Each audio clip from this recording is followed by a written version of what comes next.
Assalamu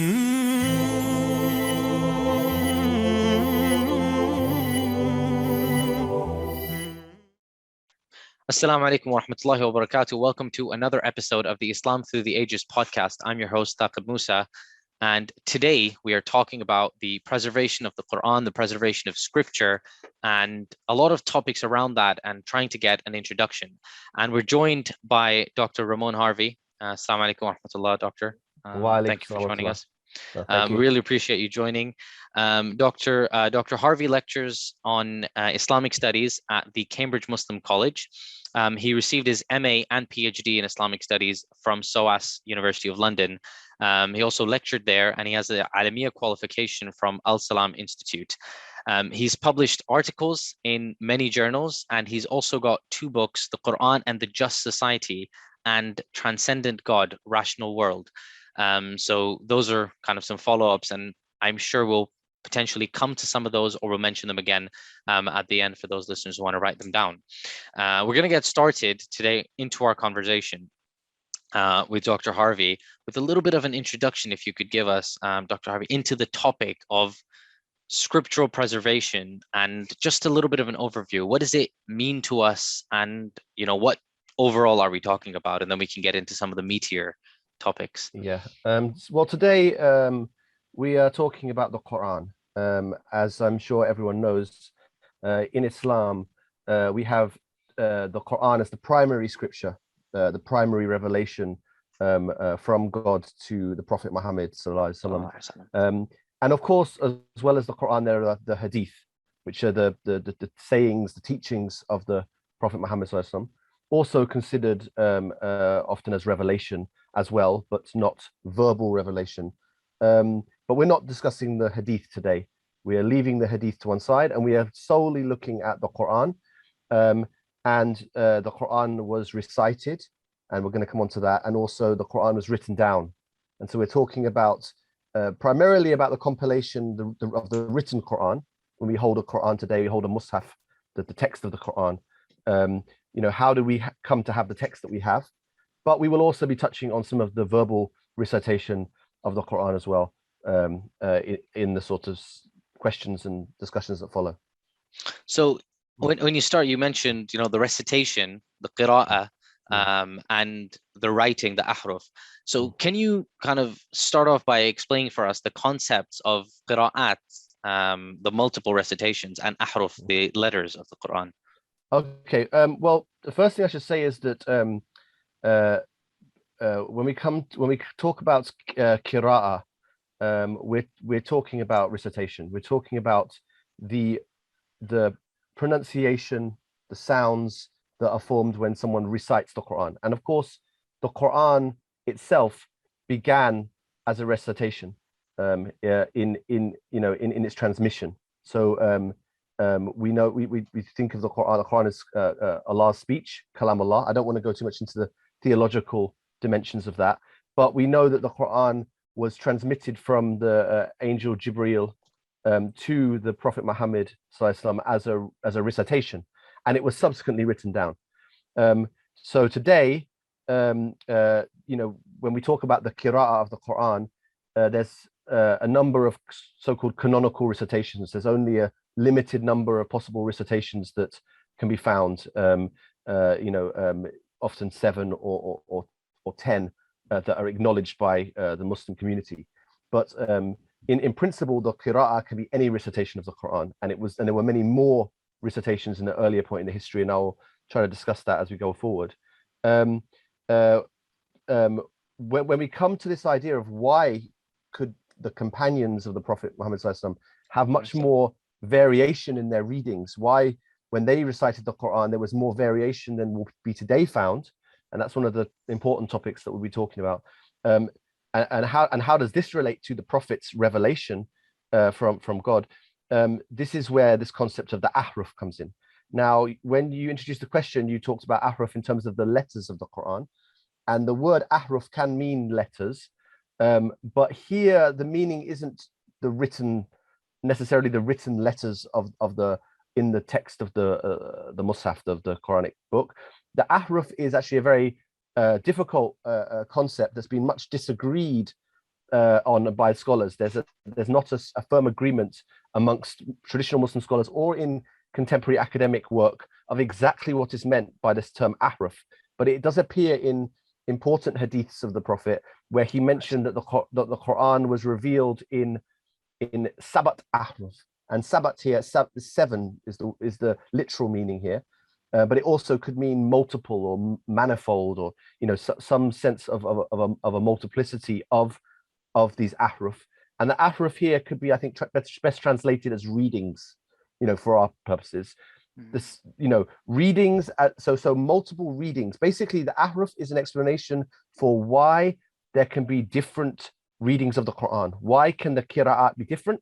It's because ultimately God has allowed this, or has revealed this to be the case, has accepted this.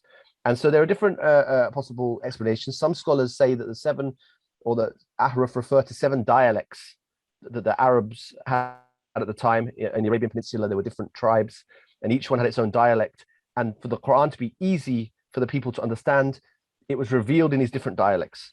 Other scholars have argued that the Ahruf refers to different ways in which the Quran can be, varied within revelation, different possibilities of the ways that God has revealed this, and whether in terms of individual letters, or in terms of various aspects of the text. But I think, to be honest, the strongest view here, from my own research and from the view of other scholars working in the field, and this is my own opinion, and as we said, this is an area of where there is no one answer that has prevailed as definitive. But my own view on this is that the idea of ahruf is a certain flexibility that was given as a permission for the community, which includes dialect, but it also includes differences in phrasing. It also includes if someone was to recite the Quran, but made a mistake in their memory, that would still be an acceptable variation, and they would still be allowed, and so on. So there's these different possibilities, and what we're seeing in the early period is that within a certain limit, there was a number of different recitations, all of them clearly the Quran, all of them giving the same meaning, agreeing in the essential rules of what is the message of Islam, the Sharia, the rules, but with some slight variations in terms of the exact phrasing of the text. And this is found within the early community. And then, as we are going to come on to, there was a kind of communal decision spearheaded by the Caliph Uthman ibn Affan, which was to limit this flexibility and to actually consolidate a single official text of the Quran, which was to be used by everyone in the community. And this was sent out to the various regions and became the standard text that we have until today. So very early on, we're seeing that an initial early flexibility that existed around the Prophet Muhammad and amongst his companions gave way to a compiled Quran with much more limited variation being allowed and being possible. And hopefully today I can kind of go through how this process happened and explain it in a clear and reliable way for everyone. So I think in terms of Qira'at and Ahruf, when we traditionally talk about it, we think of the seven. There's seven variations, and I think a lot of the time we think there's only seven qira'at, but I think what you're pointing out is there's seven ahruf. Yes, fair to say. Yes, okay. So yes.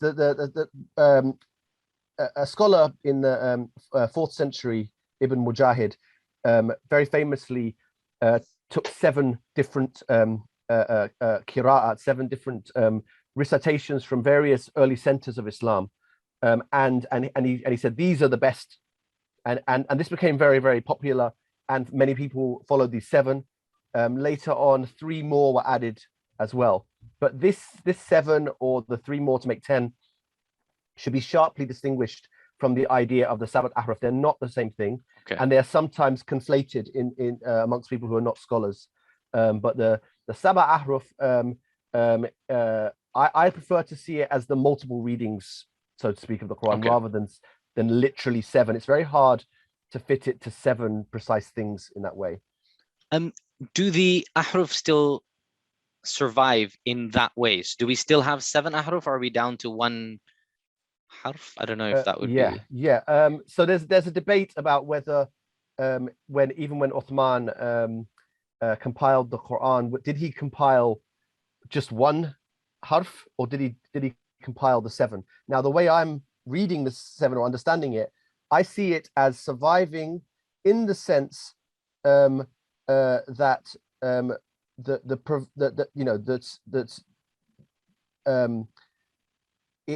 we certainly have records of what was read in the early Islam. So we know, for example, we'll come on to the Qira'at of Ibn Mas'ud, which is sometimes called the Harf of Ibn Mas'ud. It's like the way that he read it, the way he understood what the Quran was, and the flexibility that was allowed to him in that early period as a companion of the Prophet. Then we know some things about his Harf, or about his Qira'ah. Whether the exact, often it's understood that the Uthmanic compilation itself, it represents, sometimes it's known as the Harf of Zayd, because Zayd ibn Thabit was the one who was the lead scribe, the lead person kind of put in charge of making the compilation. But really, we could say it reflects the agreement of that early community, particularly in Medina, about what should be taken to be the correct reading of the Quran. In that sense, we could say it's the agreed on harf of the whole ummah. But yeah, whether to say I think it's that's the better way to put it, rather than to try to say, is it 1, is it 7? Okay. I think that doesn't make so much sense to me. And the modern 7 that we talk about, which is the Warsh and Hafs and Asim, and these are the Qira'at, which are all from a single harf. Yes. Well, they're all readings that can be read upon that Uthmanic compilation. Okay. So they, all of them, one of the conditions of them is that they can be read upon the mushaf that we have, the text that we have of the Quran, and they fit that text. And these 7 plus 3, so 10. When did they start to originate, and when did they? Okay, so they tend to they basically reflect the readings of they're named after individuals. So when you say you talk about someone like Warsh, he's an individual person, a reader, a qari, or a reader of the Quran, and they're people from the 2nd and the 3rd centuries of Islam. They're the particular ways of reading that were that were recording the ways of reading of those particular readers. But of course, their readings have an origin in the early tradition. So all of them are in a chain of transmission, but also were also often scholars in their own right, and were to various degrees. And so they basically there was a process by which they would actually they would take certain readings based on their teacher's tradition, but they would also have something called ikhtiyar, which is choice, we could say, or they would have a certain process of selecting between different readings. Sometimes they would bring in kind of considerations of kind of Arabic grammar into the question of what would be the best way to read that verse. So there is some limited flexibility still, even at that stage, but it has to be within the framework of the rasm of the text of the Quran compiled by Uthman. When certain readers in that same period, in those kind of sort of we say 2nd to 3rd centuries, when certain readers would go outside of that framework, they would get in trouble and their readings would not be accepted. And there were some famous cases of this as well. So yeah, that's what we're seeing happening.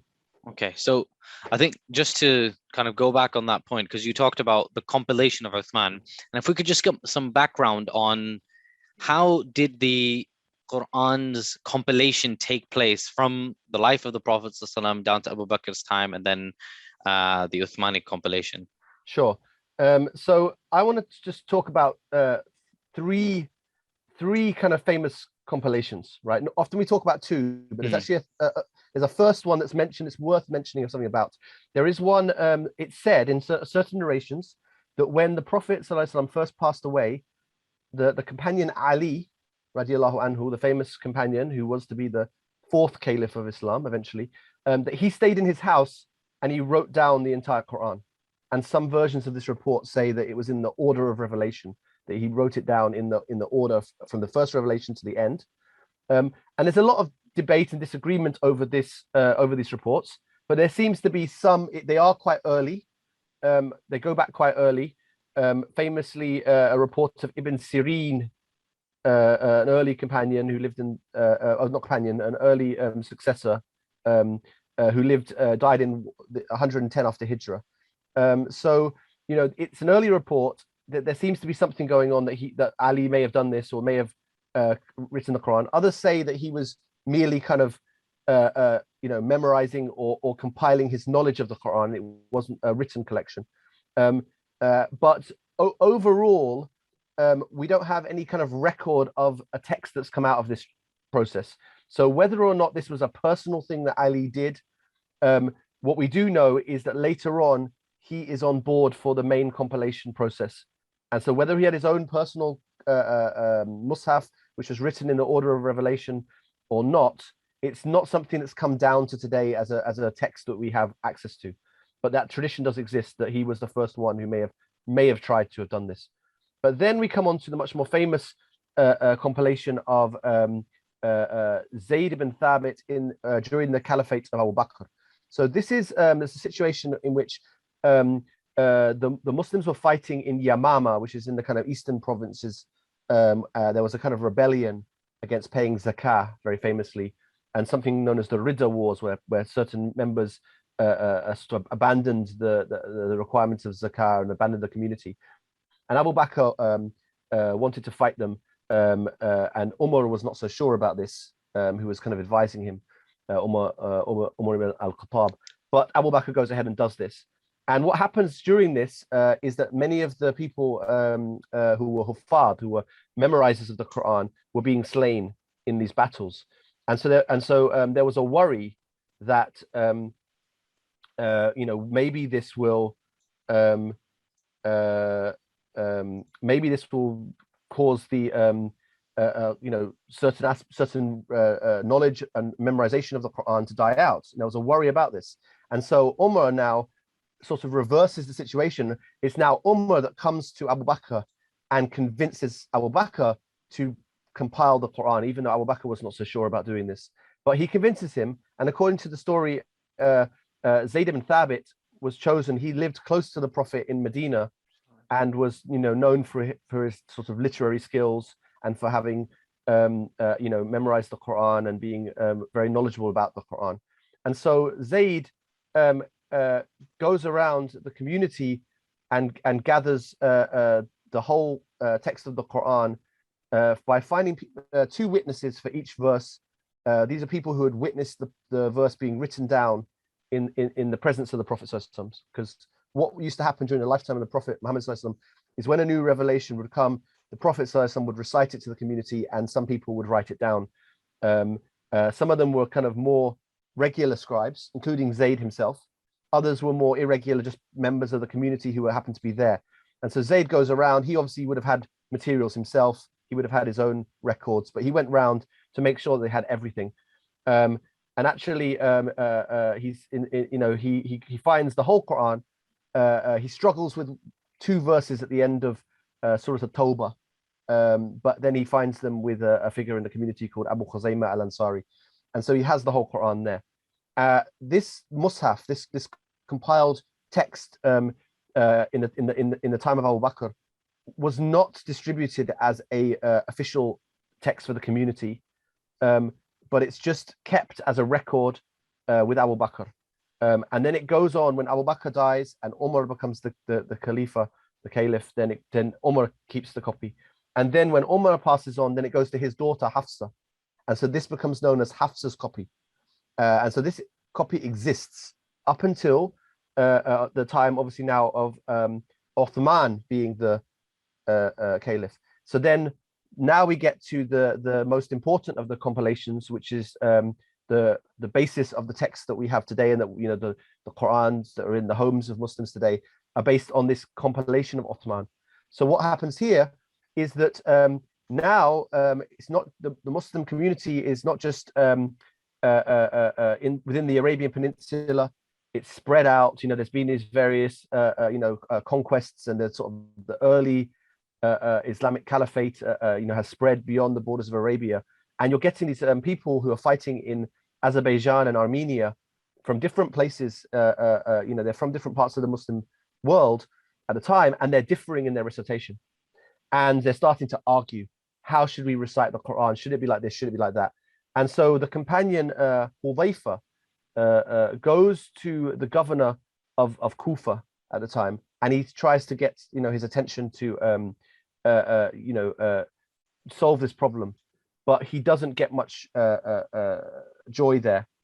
In fact, everyone for this project of trying to maybe we could have a compiled Quran, everyone in Kufa likes the recitation of Ibn Mas'ud, this important early figure.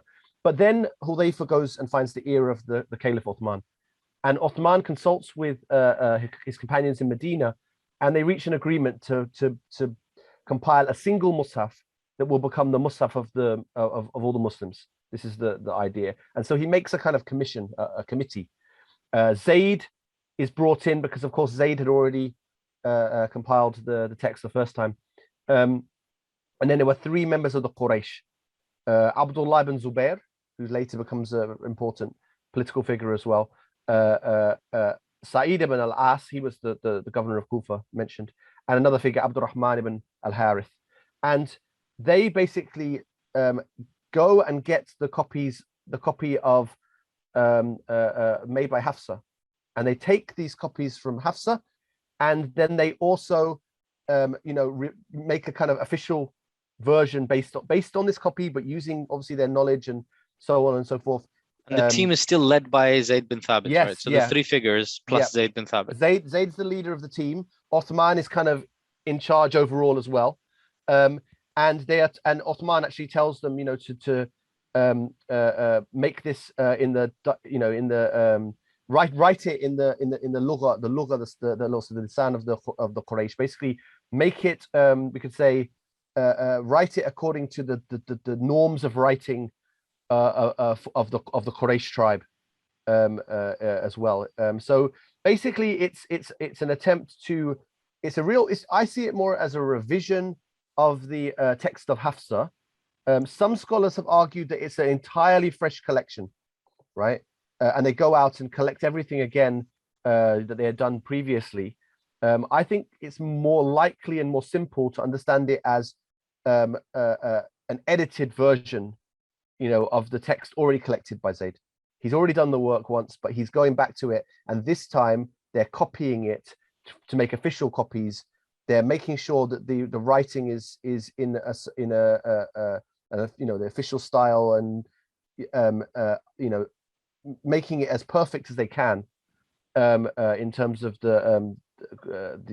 it's absolutely the most reliable text available, based on Zayd's understanding and the committee's understanding of what the correct reading is, and then putting that out to they send it out to they copy it several times, and actually we know that some of the copies they copied one from each other. They made a text and they copied it, and then they so on, and they ended up basically with 4 copies, and they're sent to one sent to Kufa in Iraq, one sent to Basra also in Iraq, one sent to Sham, which is basically the Levant or Syria region. Traditionally, some have held it to be to Damascus, but a recent article by Haytham Sidki has argued with quite good evidence that it actually went to Hims, which is another town in Syria. But in any case, it goes to sort of that region. And these are kind of the early garrison towns, these early towns that were important in the kind of the community in this early years of Islam outside of Arabia. And then one copy stays in Medina. It wasn't 7 copies, it was 4 copies. Well, there are narrations that mention other additional places. Some mention Mecca, so on. But I think the stronger view here is that it was initially 4 copies, and then subsequently, obviously, these were copied again. But it seems that the committee did make 4 copies, and the reason that we know this is that it seems that all of the texts that we have today, they all trace back to these initial 4 copies. and that has actually been shown by manuscript analysis, by kind of philological, very detailed textual analysis, shows that everything that we have today that is, everything we have today that is a Quranic text, with the exception of this interesting text in Sana'a, which in Yemen, which I will talk about in a bit, inshallah, with the exception of the Sana'a text, which I think represents a tradition before the compilation, everything goes back to these 4 copies and these 4 locations that were sent to. Okay, and yeah. the And sorry, can I just say one more thing? Yeah, of course. And then I'll obviously just to say that when did this happen? It's an important question. It seems about the year 30 after Hijrah, which is equivalent to 650 in the Gregorian calendar, which is the second half of Uthman's caliphate. Some people say it was even later than the year 30, but we're saying maybe likely to have been about the year 30 after Hijrah. Okay, so 20 years after the Prophet's death. Yeah. The harf that would then be preserved, was it that Hafsa's copy preserved all of the ahruf in itself, or was it more likely that it was one harf and then that's what was duplicated into Uthman script? Okay. So I mean, obviously that question depends on what we mean by harf, as we've already discussed. So it's what I would say is that, there are some discussions that talk about the Prophet ﷺ making a kind of final, having a final session with Jibril. Every year in Ramadan, the Prophet revised the Quran with Jibril, and it's said in the hadith and so on, or in the reports, that in the final year the Prophet revised it for longer, and this was like the final sitting. And there's some debates. Some people have claimed that Zayd ibn Thabit was there for the final sitting, so he had the final sense of what the text was meant to be. Others say that it was actually Ibn Masud who was in the final sitting. I think actually it's hard to argue definitively for either of them. Even the fact that there's these 2 different claims makes either one harder to sustain on its own.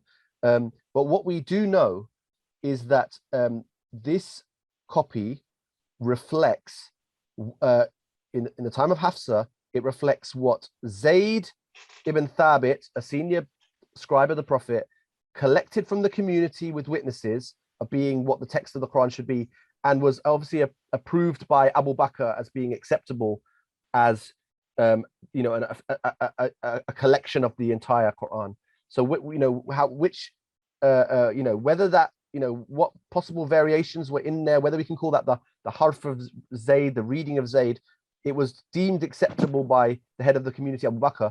And then when Uthman came to do the collection, and Umar didn't challenge it either. When Uthman, the third Khalifa, came to do the same process, he again chose Zayd. Zayd was again considered reliable in this regard.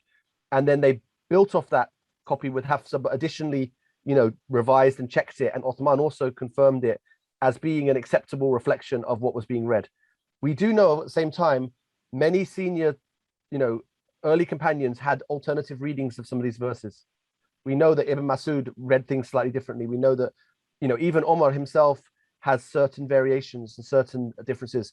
Ubay ibn Ka'b, who died during the reign of Umar, also had his own personal mushaf, and we'll come on to these companion mushaf. So what we do know is that there were different companions had different sort of readings of the Quran, but this was the one that got the strongest support of the community, and it was the one that was acceptable and generally accepted by the community, with a few exceptions.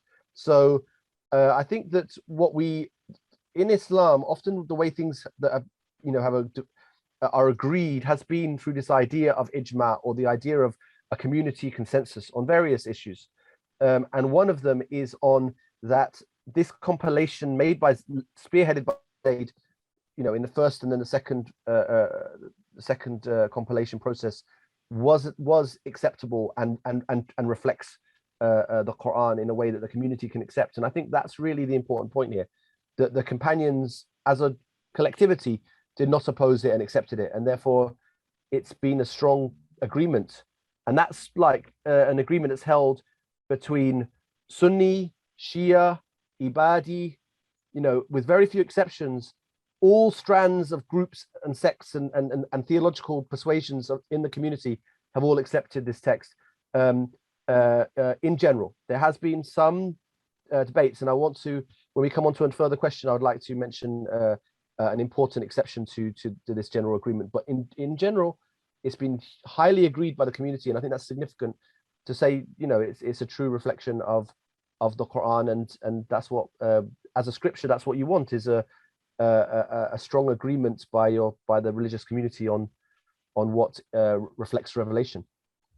So now we've got Uthman radiallahu anhu's copy, and you mentioned there that there were some Sahaba who had other copies and other wordings, and in fact there was some disagreement with some Sahaba saying, I'm not going to destroy my copy. So how did that go about? So firstly, why did other Sahaba have a different copy of the Quran, different mushaf, right? Copy of the Quran with its different wording? And why did Uthman specifically order the destruction of all the copies other than the 4 sanctioned versions, or things copied from the sanctioned version? Sure. The first reason, I think I've already hinted to a lot of this, is that we know that the Prophet Muhammad Sallallahu Alaihi Wasallam himself allowed flexibility in recitation for his companions. He allowed them to recite according to their own requirements to some extent, and this could be for their own dialect, but I think it goes beyond that, to be able to recite what was easy for them, and even in some cases to recite sort of synonymous words, as long as the meaning was preserved. And so a good example of this is Ibn Masud. Ibn Masud was a senior companion. He joined the Prophet in the Meccan period, and he was from the tribe of Hudayl, just south of Mecca. And so it's possible that some of his differences may reflect the Hudali or the Hudayli dialect. But if you look at the sort of differences we have recorded for Ibn Masud, and we have more variations recorded for him than for any other single companion, it's very clear that sometimes he will replace a word with a synonymous expression. Sometimes he will add an extra word or two, to the phrase, just to make the meaning more clear. Sometimes he will drop a word, or have a slightly different sort of paraphrase to the Quran. Now, this might, obviously we're used to the Quran being this single static text because of the compilation process, but this was not so shocking to the early Muslims. And as I said, other Muslims were engaged in a similar process. We just don't have as good record for what they were doing. So the Prophet ﷺ, all the information we have is that he accepted this kind of variation amongst his companions, and he actually praised the recitation of Ibn Masud, and he was aware of, obviously how Ibn Masud was reciting in his time, and later Muslims would follow that, and particularly in Kufa, where Ibn Masud moved to. Ibn Masud was the one who was, people were copying his mushaf as their mushaf at first, and so this was the dominant tradition. And even when the compilation, the text from Uthman came to Kufa, some of the Muslims in Kufa who were followers of Ibn Masud or followers of his students didn't want to accept this new text at first, and they carried on with his text. And then later on, eventually this dies out, and of course we have the dominance of the Uthmani compilation. But you can see from the example of Ibn Masud, why companions would have their own text because of this allowance in the early period of variation, and why in at least this one case they wouldn't necessarily want to abandon their existing tradition of the mushaf just because something was sent from the central regions. There's a lot of political debates in these times. Some people might have felt, well, that that's not appropriate for this to be centralized in this way, and you get different opinions emerging. Ibn Masud himself objected to Zayd ibn Thabit being the sort of head scribe. Ibn Masud pointed out that he was a more senior companion and had been learning the Quran when Zayd was just a young boy. And so Ibn Masud didn't want to sort of give up his own reading and his own recitation, and I think some of his students followed in that. But ultimately, this perspective died out in the community, and so today you can't find any community of Muslims in the world that sort of have held on to the Ibn Masud reading as their mushaf. We have no copy of such a mushaf, and those that we can find. Maybe someone will unearth some old manuscripts and we'll find something from sort of first, second century Iraq, but it seems almost unlikely. Maybe it's possible, but what we've seen is that this Uthmani compilation was very successful, and this I think leads on to the second question, which is why did he? Why was this so successful? Well, because Uthman, didn't just send out these 4 copies, to be, to become the exemplars of the regions, but he also gave instructions that other copies, other masahif, should be effaced. And so one way this was done was to sort of tear them. Another way could be to burn them. Another way could be to sort of wipe off the text, rub it off and so on. But there's different methods that were used. Often they would prefer not to kind of completely destroy the parchment because it was valuable in that time. So they would try to wipe off the text. And this is why sometimes we even can see, an older writing of the Quran underneath the kind of a newer one because it's been wiped off and then they've reused the text, or the paper, or normally the parchment. So this is the reason. This was a command given by Uthman, and as a kind of administrative or political issue, what text of the Quran should we have? This is not something that the Prophet ﷺ himself specified. There's no hadith that explains exactly how the Quran was to be compiled, and there's not something that is expressed in the Quran itself. So it was something that came down to the decision of the early Muslims. And as we've seen in the kind of narrative of the compilation, Uthman made this particular decision.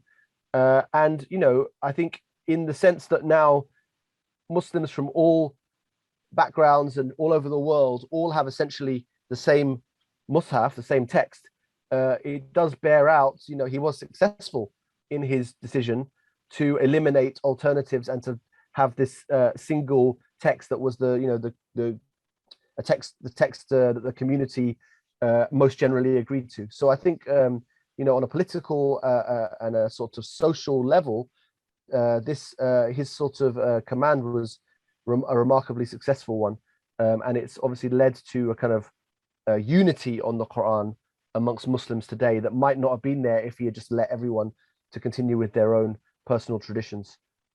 That brings us to what Uthman radiallahu anhu did, and even though maybe in the case of Ibn Mas'ud's mushaf we know some of the variations and we've recorded that separately, we don't have the copy of the mushaf left. I think you mentioned as a little tangential point the Yemeni mushaf that was discovered. Can you elaborate a little bit on that, and if there were any other surviving bits that? Sure. Really, there was up until the 1970s, I think it was, from except from the earlier tradition, we've had centuries and centuries with only texts based on the Uthmanic skeleton. There's some minor variations within them. Sometimes maybe you can have the presence of an individual non-Uthmanic variation can be put in there. A scribe will put it in, maybe from their knowledge of the reading tradition, or you would find just normal copyist errors in copies, as you will always find. But what you will not have is a definite tradition based on a non-Uthmanic text. But in the 70s, in a mosque in Sana'a, Yemen, just like today, sometimes when people have finished using the, you have maybe whether children or adults, they've used these texts of the Quran many times, and the copies become a bit old, and so they don't really know what to do with them. They just sort of put them in in a place. So somewhere in the mosque, I think near the roof, old texts of the Quran had been placed there. This was discovered, and what was eventually found is that one of these texts that I mentioned, where the text had been wiped off, a palimpsest, a sort of a type of parchment or vellum that is possible to wipe off and then rewrite on. They found that the lower text that had been wiped off was different from what we know today as the Quran. And sometimes this was sensationalized. Oh, this different text has been found. But when you actually understand what we're seeing, it's still absolutely recognizable as the Quran. Any verse that you look in that text, that someone who's able to read it and it's difficult to read can say, oh, that's that verse. It's recognizably a certain verse in a certain surah, and there's no change in the order within the surah, which I think is a strong evidence that this is from the time of the Prophet Muhammad Sallallahu Alaihi Wasallam.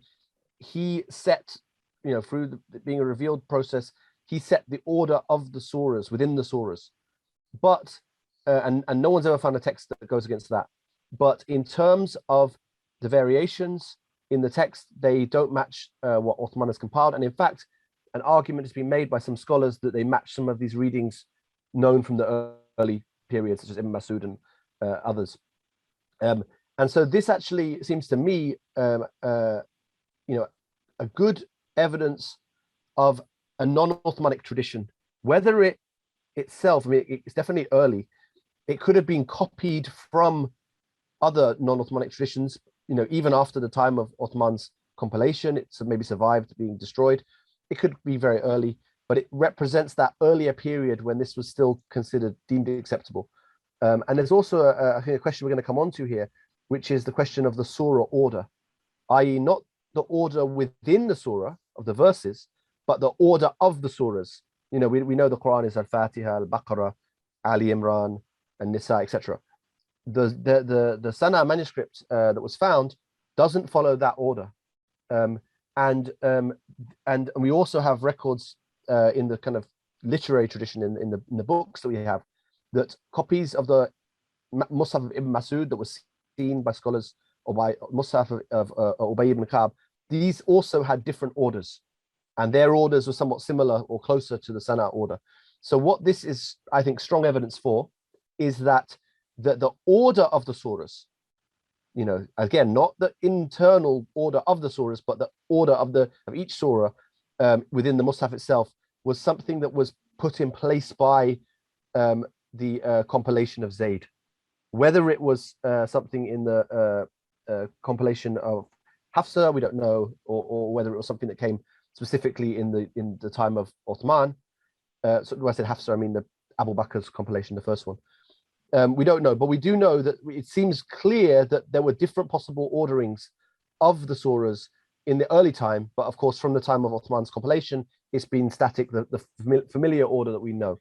And another evidence for that is that a Mus'haf was found in Mashhad in Iran, and this Mus'haf, the text itself is the Uthmanic text, in terms of the words, but the order of the surahs was originally the Ibn Mas'ud order of surahs, right? But then it's been rearranged to the one we know today. So at some point in history, people have said, wait a minute, this is not the order of Uthmanic text, we can't accept this, and they've reordered it, but it was originally in the Ibn Mas'ud order. What this again is telling us is that there were different orderings possible in the earlier community, and this kind of makes sense in the sense that the word surah itself is like something that is enclosed. So each surah is seen as an individual unit. The very word surah is something that is been bounded.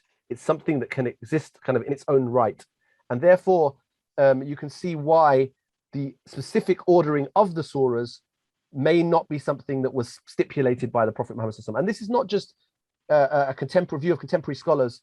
Some of the classical scholars held that the ordering of the surahs was a matter of ijtihad. It was not a matter of divine stipulation, such as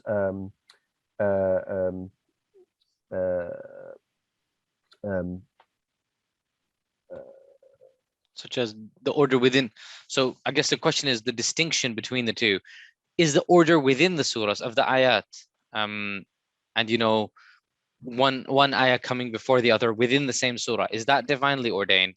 And Yeah. then the order of the surahs themselves, there's Yeah, discussion on that. sorry, I was just trying to remember a name of a scholar. That's why I trailed off. Ibn Juzay. Ibn Juzay. Ibn Juzay is a famous author of tafsir. He holds in his introduction to his text that the actual order, Surah 1, Surah 2, Surah 3, that order is a matter of ijtihad or of scholarly opinion. But yeah, no one has held that the order within a surah is a matter of, a matter for scribes to deal with or something. So the matter within the surah, the order within the surah is absolutely was instructed by the Prophet ﷺ. The order of the surahs, there's discussion on it. Some say it is and some say it isn't. Exactly. And that this is, of course, within, when I say it's agreed upon, I mean within kind of circles of kind of Muslim scholarship. Obviously, you will have, academic scholars today may question all sorts of other things about the text, but it seems what we know for sure from any perspective is that the ordering within the surahs goes back all the way back to the earliest time, i.e., to the lifetime of the Prophet Muhammad, because there's no tradition has anything other than a recognizable arrangement of each surah. Whenever you look at any text of the Quran, any manuscript, as early as you can go, which goes quite early to the 1st century, within the lifetime of the companions of the Prophet, we always see the same order within each each verse within the surah. And it's just this matter of, well, which and it's really the question of like, okay, you've recited Al-Fatiha, well, what do you recite next? So it's that question of kind of the order which you would proceed through the different surahs of the Quran, and there's been these different opinions on that. But again, since it was stipulated by the committee and by and all other copies were erased and so on, there's been a community agreement amongst Muslims that no, this is the right ordering. Yeah. This is the one we read. This is the one that we follow, and so on. So it's not really a live debate in any sense, but but there has been an opinion on it, amongst scholars on that question. Very small tangential point on the other masahif that were found. Were they found in a way that, as in they had been preserved for multiple generations, or was it a case of potentially someone had tried to destroy them and we unearthed them later on? Sure. I mean, it's hard to tell. As I said, the Sana texts, there's the big debate over those texts. What use were they put to? Some scholars have claimed they were more kind of a record, a note-taking, record of a circle of note-taking instructions. But generally, the view has been, no, this was a produced mushaf. But no, it's really hard to tell. Has it been attempted to be destroyed, or has it? What's its history? I mean, there are certain scholars who specialize in that. It's not my area of specialization, material history per se.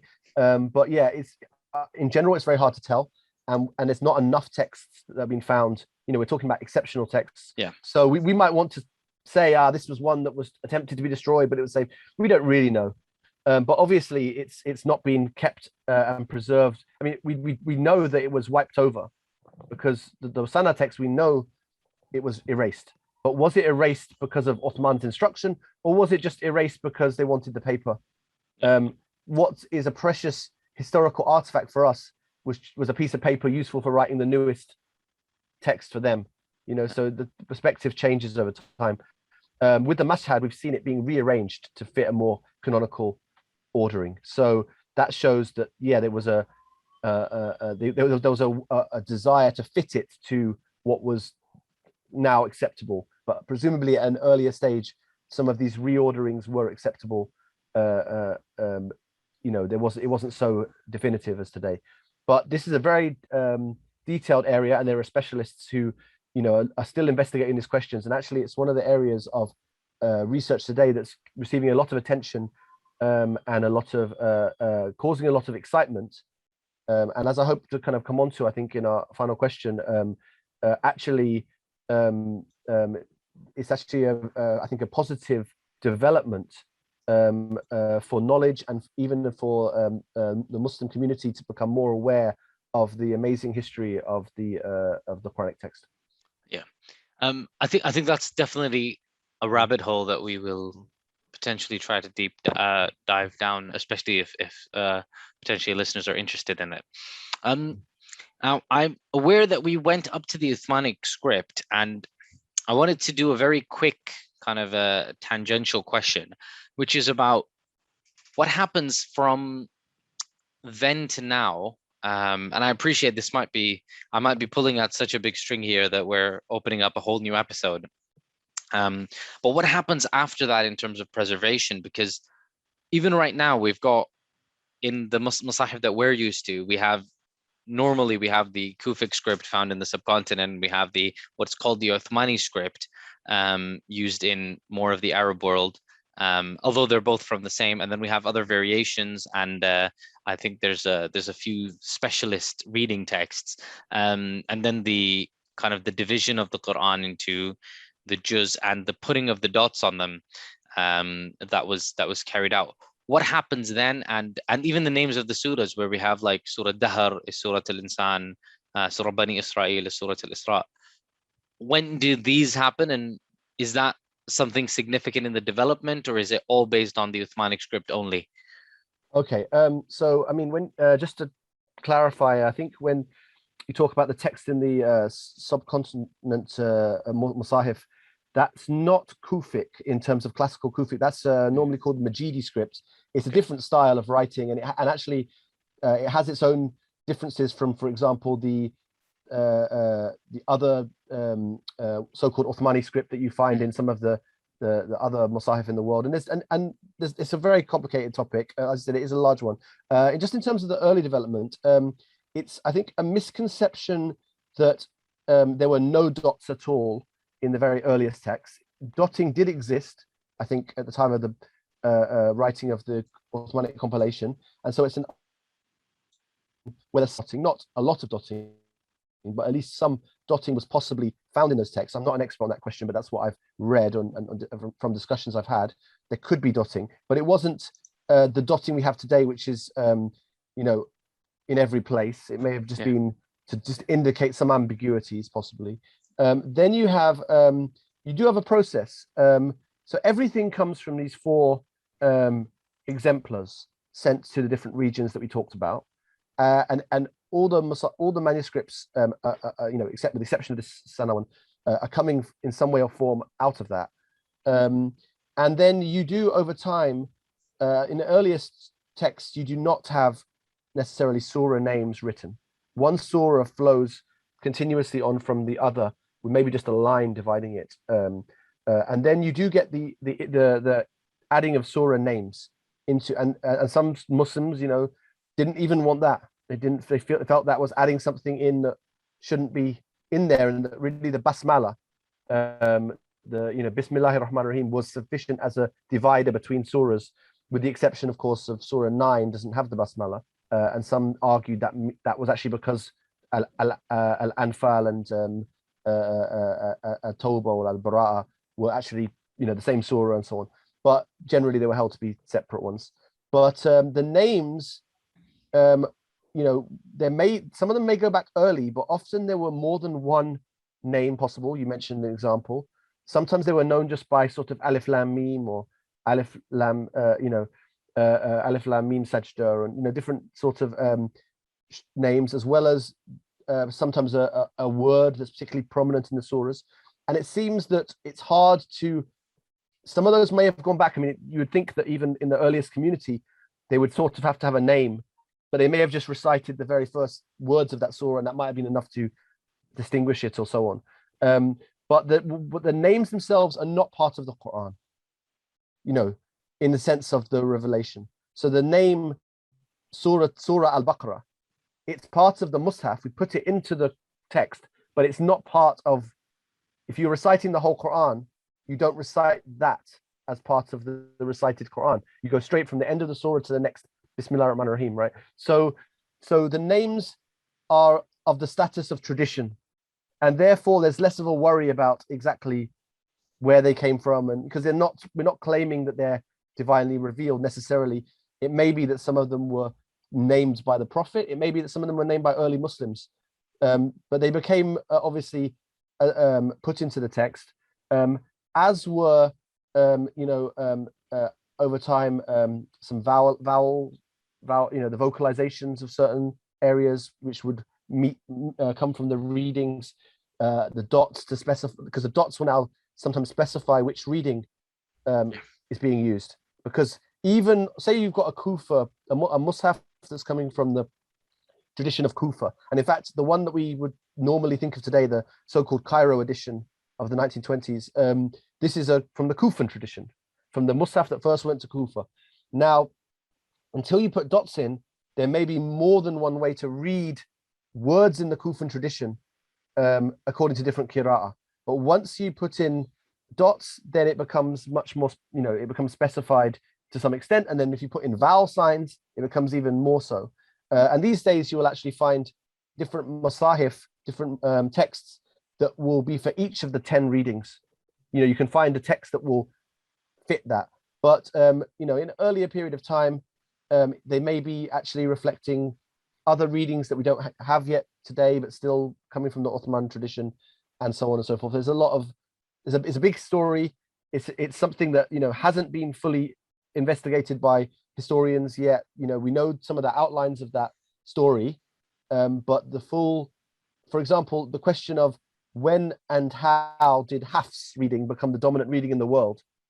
Some people speculate that it's to do with the Ottomans and the Ottoman Empire, but the full story of when did Hafs become so dominant as a reading is something that still has to be told in its full form, and it's something that's exciting for academic scholarship to kind of let us sort of know more about all these elements. There's also and there's also verse, the numbering of verses.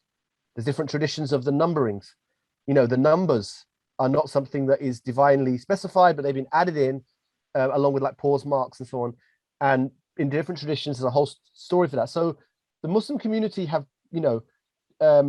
been very keen to preserve revelation, but have been also willing to add elements of the text that allow it to be easy to be recited. The revelation isn't just there, it's not there as an artifact. It's there as something that is lived with, that is used and can be referred to. And so numbers, pause marks, vocalization, we're not in the situation where we're there and we can recite in front of the Prophet Muhammad and he can tell us yes or no, or change that, or that's acceptable. But so we have to go with what the tradition tells us about these texts. And so scholars have actually placed things into a label, anyone can pick up the text of the Quran, and with some knowledge of how to read, can actually read the Arabic, because of these facilitations that have been put in. So, this is something that I think is obviously a good thing, and has, again, what's made these things acceptable has been this kind of community agreement to them. So yeah, I think that's important to highlight that. I mean, I think it's a very interesting broad topic, and I think there can be, I mean, I think you mentioned some things about the Ottoman Empire, and so it can be a whole history of how it happened. And it's something that we would love to discuss in the future.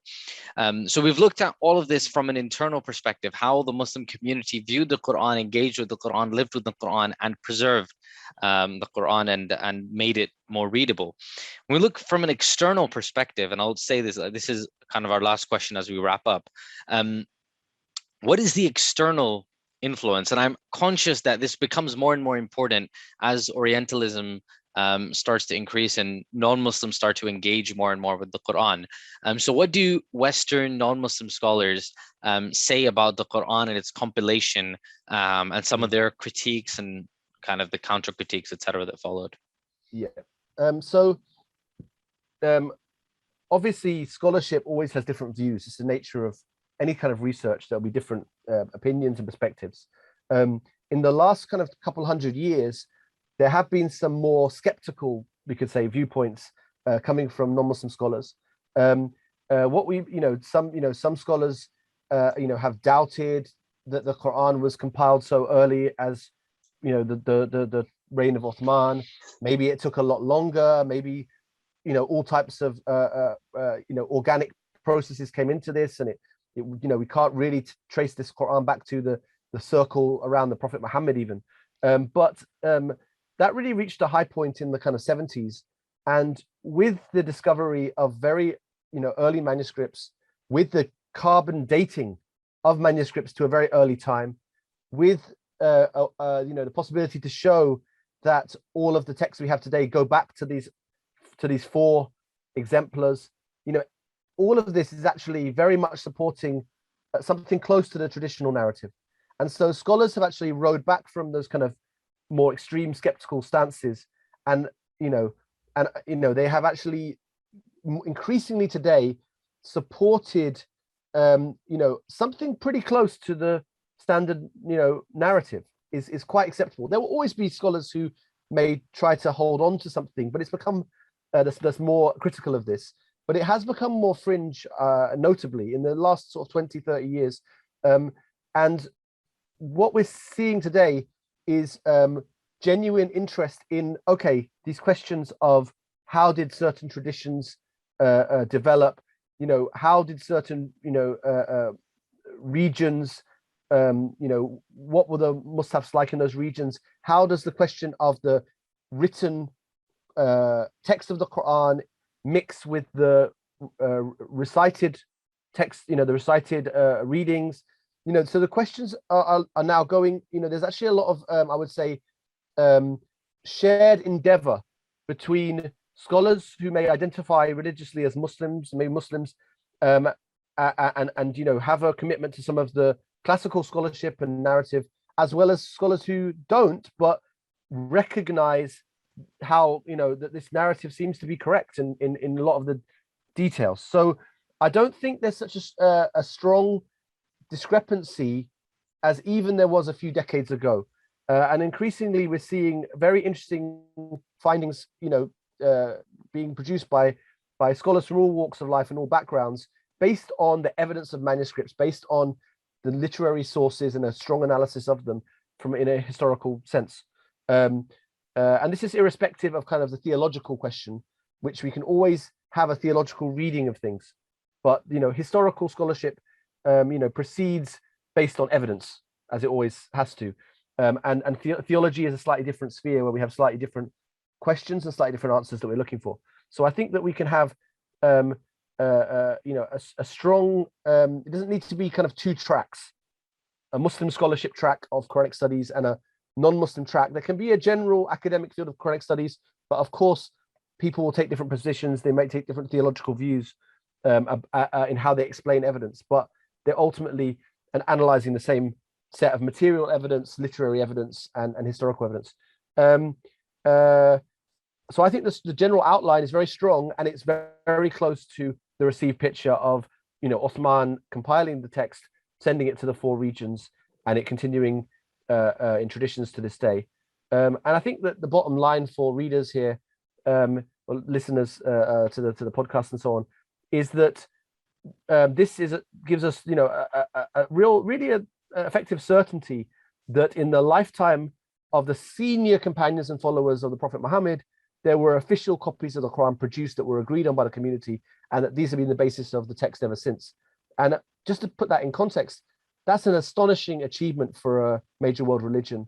For the text to be closed in its outline of the so early on is not something that's common in religious traditions. Often there's a number of centuries that are taken for this process of a canon to be formed. So the Quranic canon is something that is very special, and it's something that we all benefit from.